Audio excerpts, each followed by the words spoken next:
Hi everyone, welcome to another video, and today I'll be talking about final week of testing. Of course, don't forget to subscribe to my channel for more videos. Okay, the testing is done and we have a lot of talking points today. I'm going to go briefly through some of the most important things that happened during the past 3 days and conclude what can we expect in 2020.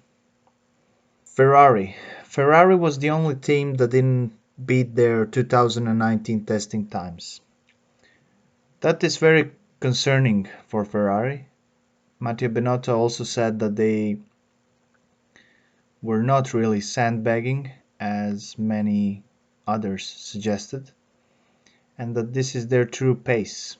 Although Sebastian was much better on timing sheets on day 2 of testing, and also Leclerc did a lot of laps in the final day of testing, more than 180, which is really impressive. So Italian team is really looking not as good as we expected them to be. But still, the problem with testing is that we really cannot know how fast somebody is. And there are few reasons why that is. First, the fuel loads are hidden. That is the most obvious part, why we just cannot predict who is where. And yeah, that is very important because per 10 kilograms of fuel, you're losing about 0.35 seconds. Also, second thing is the engine mode, which is also hidden. An only hint about engine mode could be speed trap. Alfa Romeo was fastest on the speed trap, with Kimi Raikkonen reaching 320 kilometers per hour. So that is another factor where you just cannot say, how much somebody is sandbagging and on which engine mode they are. The third thing is, of course, the tires, and there are 5 different compounds from C1 to C5. And also here, well, approximately around half a second difference between the tires. And also the DRS. So Raikkonen was the fastest on speed trap with his DRS open, of course, 320 kilometers per hour. And also could be, worth half a second, because without DRS he was not even 300 kilometers per hour fast. So it's really hard to tell who is where, but we can say that Mercedes are favorites again. They have done the fastest laps, but they are concerned also because on the second day of testing Hamilton just lost power and he was done for that day. It is still better than most of the field. And their fastest time still stands from last week's test by Bottas, who clocked the quickest time. Another enigma is Red Bull. They also had problems with reliability and mileage was pretty poor in this second week of testing, but car seems to be fast in corners. Corner speeds are very good, and they did a few good laps. Verstappen was second on the final day of testing, not much separating him and Bottas. Hamilton was concerned after troublesome day two about reliability, but I think Mercedes will fix the issue, and I don't think they will have a lot of problems with the engine or the power unit. And as they did last year, they Hamilton. I think Hamilton didn't had any reliability issues in races last year. So yeah, Alfa Romeo didn't had a very good last week of testing. First week was much better for them. On day two, Giovinazzi had a crash. So yeah, because of that, they got a bit compromised. Raikkonen did a solid amount of laps on the last day, 115, and seems like they have one lap pace, but we will see in Australia much clearer picture. Alpha Tori, they were pleased with their test. Quiet did a lot of laps. Gasly struggled a bit, and all the teams had a lot of laps in this last few days.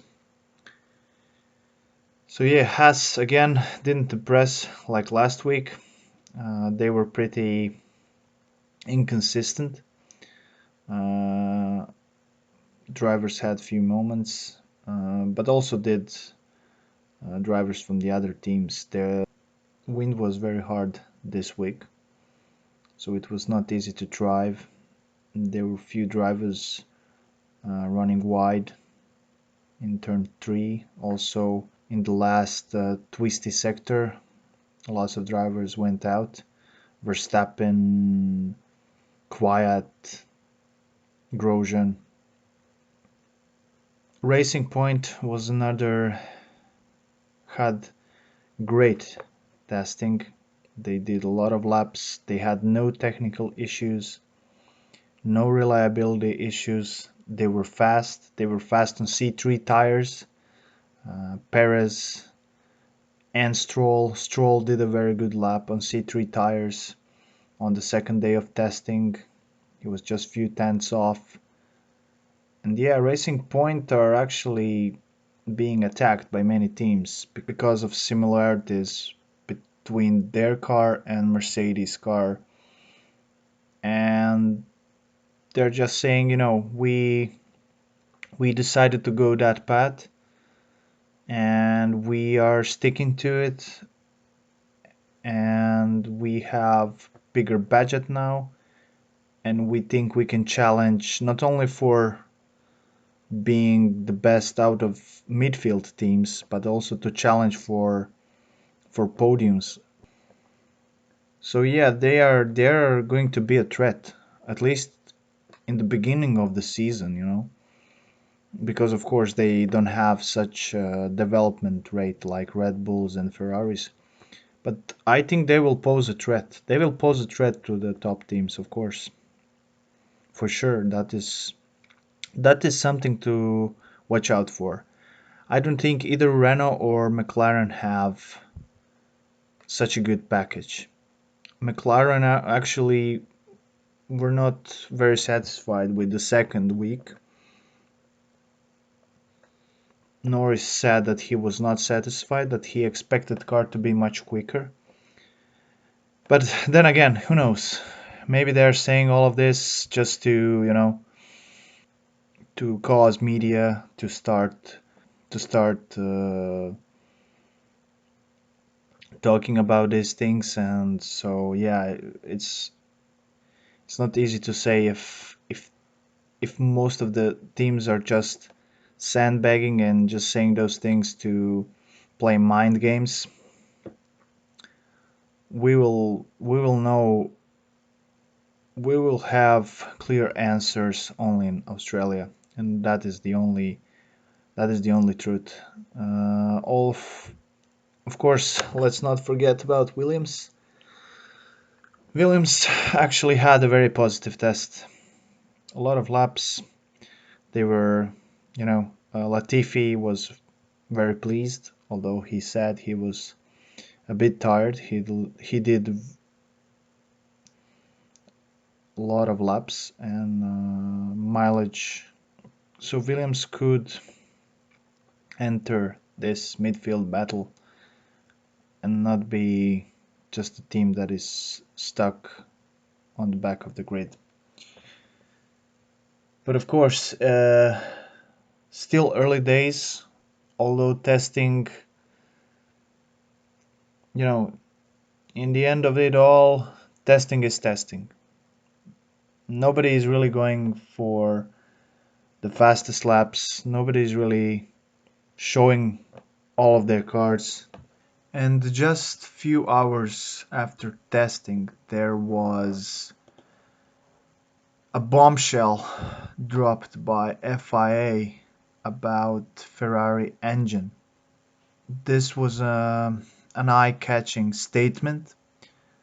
Statement said F1's governing body had reached a settlement with the team after concluding a thorough technical investigation of the Ferrari engine. So, following all the intrigue around Ferrari's engine legality last year, it is still not clear what will happen with regarding the Ferrari engine legality, but they said they have came to an agreement, but this agreement is secret. They haven't published anything official yet, and yeah, we will see where will that go. I think this year it will be much closer in top 10. It will be much closer between the teams. I think midfield will be closer to Red Bulls and Ferraris. And yeah, Mercedes could dominate once again. They showed great pace again, and I mean that is what everybody is afraid of. But still, deep down, everybody kinda knows, that Mercedes is going to win it again. But never say never in Formula One. Things can change very fast.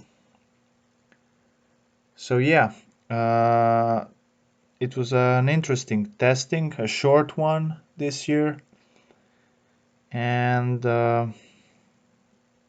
I will be commentating on race in Australia probably.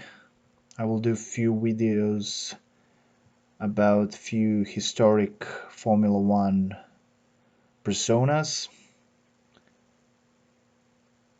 And yeah, see you on the next video. Don't forget to subscribe for more content. And yeah, see you next time.